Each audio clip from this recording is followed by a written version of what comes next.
Hello everyone, welcome to Raj economics and commerce classes. मैं हूं नीरज कुमार। देखिए, करेंसी से रिलेटेड चार बड़े ही इंपॉर्टेंट टर्म जो है वो इकोनॉमिक्स में यूज होते हैं। ठीक है, अब वो क्या है हमारा?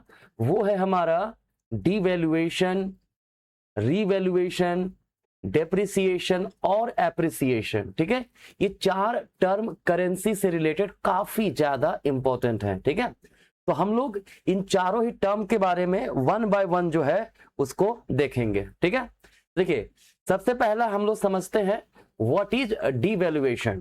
देखो ये क्या होता था, पहले जब फिक्स्ड एक्सचेंज रेट सिस्टम होता था, है ना, उस समय गवर्नमेंट या जो भी मॉनेटरी अथॉरिटी कंट्री का होता है, ठीक है, अगर वो अपने डोमेस्टिक करेंसी का वैल्यू फॉरेन करेंसी के रिस्पेक्ट में घटा दे तो उसको हम लोग कहते हैं डिवैल्यूएशन। जैसे मान लीजिए इंडिया में अभी जो है चल रहा है $1 इक्वल्स ₹80। ठीक है, इंडिया में कितना चल रहा है मान लीजिए अभी $1 इक्वल्स ₹80।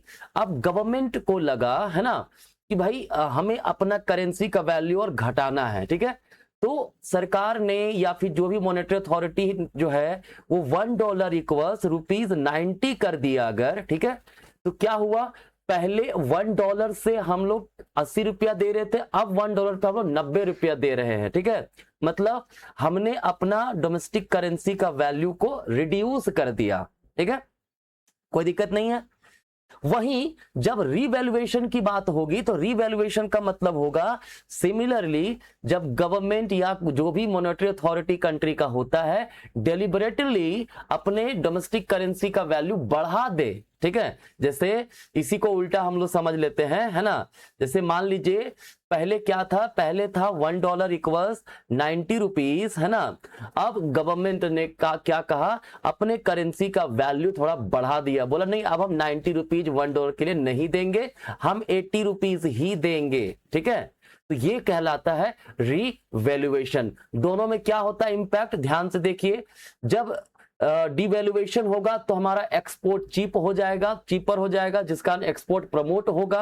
वहीं import will become expensive, import क्या होगा, एक्सपेंसिव हो जाएगा। कैसे होगा, देखिए डिवैल्यूएशन का मैंने अभी एग्जांपल दिया था ना कि पहले था ₹80, बाद में हो गया ₹90, है ना। अगर गवर्नमेंट ने ऐसा कर दिया तो इसको बोलते हैं हम लोग डिवैल्यूएशन।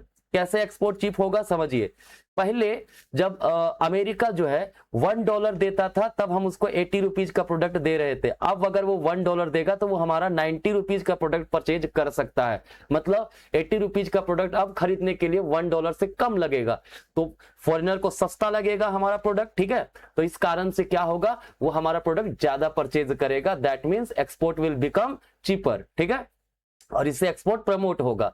इंपोर्ट कैसे एक्सपेंसिव हो गया, पहले हम लोग 80 रुपीज देते थे तो $1 का प्रोडक्ट खरीद लेते थे, लेकिन अब हमको वही $1 का प्रोडक्ट खरीदने के लिए 90 रुपीज देना पड़ रहा है, मतलब इंपोर्ट हमारा जो है वो एक्सपेंसिव हो गया। ठीक है, तो डिवैल्यूएशन बेसिकली यूज तब किया जाता है ना, जब डेफिसिट बैलेंस ऑफ पेमेंट होता हो। ठीक है, इसमें क्या होता है, एक्सपोर्ट को प्रमोट करने, इंपोर्ट को डिस्करेज करने के लिए डिवैल्यूएशन का टेक्निक अपनाया जाता है।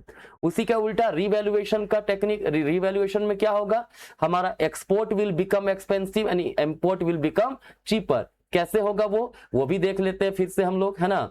एग्जाम्पल को उल्टा कर देते हैं, पहले $1 बराबर 90 रुपीज था, अब 80 रुपीज हो गया। ठीक है, देखो एक्सपोर्ट कैसे एक्सपेंसिव हो गया, पहले जब वो $1 दे रहा था तो अब उसको 90 रुपीज का प्रोडक्ट पहले मिल जा रहा था, अब अगर वो $1 दे रहा है तो उसको मात्र 80 रुपीज का प्रोडक्ट मिल रहा है, मतलब अब 90 रुपीज का प्रोडक्ट को खरीदने के लिए $1 से ज्यादा देना होगा। ठीक है, then export will become expensive. ठीक है, लेकिन हमारे लिए इंपोर्ट जो है वो चीपर हो जाएगा, इंपोर्ट चीप हो जाएगा। कैसे चीपर होगा, पहले हम 90 रुपीज पे करते थे $1 परचेज करने के लिए, but now we are paying 80 rupees, है ना, to purchase the product of $1। ठीक है, तो इंपोर्ट हमारा क्या हो गया, चीप हो गया। ये बेसिकली तब किया जाता है जो हमारा बैलेंस ऑफ पेमेंट काफी सरप्लस में हो, है ना, उसे कंट्रोल करने के लिए। क्लियर, या फिर हमारा कंट्री जो करेंसी का वैल्यू है ओवर वैल्यू हो गया है, ठीक है, ज्यादा वैल्यू बढ़ गया है ना, तो ऐसे सिचुएशन में रीवैल्यूएशन का टेक्निक यूज किया जाता है। ठीक है, ये तो हो गया डिवैल्यूएशन और रिवैल्यूएशन। तो भाई डेप्रिसिएशन और एप्रिसिएशन क्या है? तो देखिए डेप्रिसिएशन की जब बात करेंगे तो डेप्रिसिएशन का सिंपल सा मीनिंग होता है ना, fall in the value of domestic currency due to market forces. याद रखिएगा, जब हम लोग बात किए थे डिवैल्यूएशन का, है ना, तो करेंसी का वैल्यू फॉल कर रहा था due to deliberate changes by the government, है ना, या फिर सेंट्रल अथॉरिटी। जब डेलिबरेटली चेंज किया जाए, वैल्यू घटाया जाता था डोमेस्टिक करेंसी का, वो था डिवैल्यूएशन। लेकिन अगर मार्केट फोर्सेस के कारण वैल्यू घट रहा हो करेंसी का, जैसे मान लीजिए $1 इक्वल्स था हमारा पहले अर्लियर में 80 रुपीज था, लेकिन अब $1 बराबर हो गया ₹85, है ना, तो इसको हम लोग कहेंगे डेप्रिसिएशन। लेकिन सिर्फ और सिर्फ तब जब ये मार्केट मैकेनिज्म के कारण, मतलब डिमांड एंड सप्लाई के कारण ऐसा हो रहा हो। कब होगा ऐसा? मान लीजिए हम लोग इंपोर्ट ज्यादा कर रहे हैं, है ना, क्या कर रहे हैं? इंपोर्ट ज्यादा कर रहे हैं, एक्सपोर्ट हमारा कम हो रहा है, ठीक है। क्या हो रहा?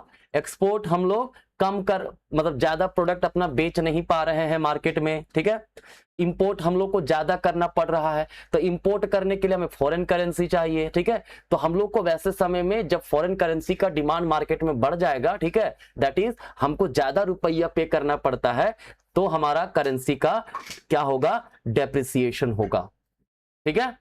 वहीं उसका एप्रिसिएशन की बात करें तो मार्केट फोर्सेस के कारण अगर हमारा डोमेस्टिक करेंसी का वैल्यू बढ़ जाए, कैसे बढ़ेगा? मान लो हम लोग एक्सपोर्ट ज्यादा कर पा रहे हैं, है ना, हम लोग ज्यादा एक्सपोर्ट कर रहे हैं, ज्यादा इंपोर्ट हम लोग काफी कम कर रहे हैं, हमें फॉरेन करेंसी का ज्यादा नीड नहीं पड़ता है। अगर ऐसा सिचुएशन होगा तो हमारा करेंसी का एप्रिसिएशन होगा, ठीक है। तो ध्यान यही रखना है, डिवैल्यूएशन और रिवैल्यूएशन बेसिकली तब होगा जब गवर्नमेंट या कोई मॉनेटरी अथॉरिटी जो कंट्री का होता है वो करे तब। और वो कब होता है? Basically fixed exchange rate regime में होता है ना। लेकिन डेप्रिसिएशन और एप्रिसिएशन करेंसी का कब होगा? जब मार्केट फोर्सेस के कारण हमारे डोमेस्टिक करेंसी का वैल्यू घटता या फिर बढ़ता हो, ठीक है।